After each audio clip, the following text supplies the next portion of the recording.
Paper is a great medium for a variety of projects. If you love cats and want to create some of these whimsical creatures out of paper, try making an origami cat, which is simple and fun.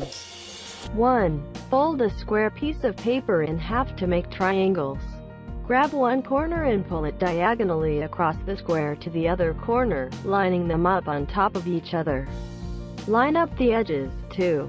Make a crease across the paper, creating one triangle folded on top of another. 2. Crease the triangle by folding it in half again and unfold it. With the original fold at the top, bring the top right corner over to meet the top left corner, lining them up. Make sure the edges are aligned, and then crease it down the middle. You should now have a smaller triangle with a fold on the right. 3. Fold the two corners of the triangle down. Lift up the right corner of the triangle. Bring it over toward the middle. When you make this fold, the edge of the triangle will start at the middle point of the larger triangle on the long top side and run outward to one side of the bottom point.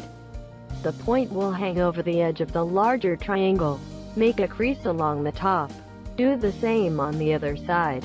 4. Bring the bottom point up about halfway. Grab the point at the bottom and make a fold about 1/4 of the way up the triangle. That will leave the point about halfway up. Use your finger to make a crease across this fold. At this point, you should have a triangle on each side with the points hanging over the edge. In the middle, you'll have a large triangle with a smaller triangle inside it. 5. Flip the paper over to see your cat and draw a face. When you flip it over, turn the paper so the pointed parts you folded over the edge are at the top, making the ears. Draw an eyes, a nose, mouth, and whiskers, and your paper kitty is done.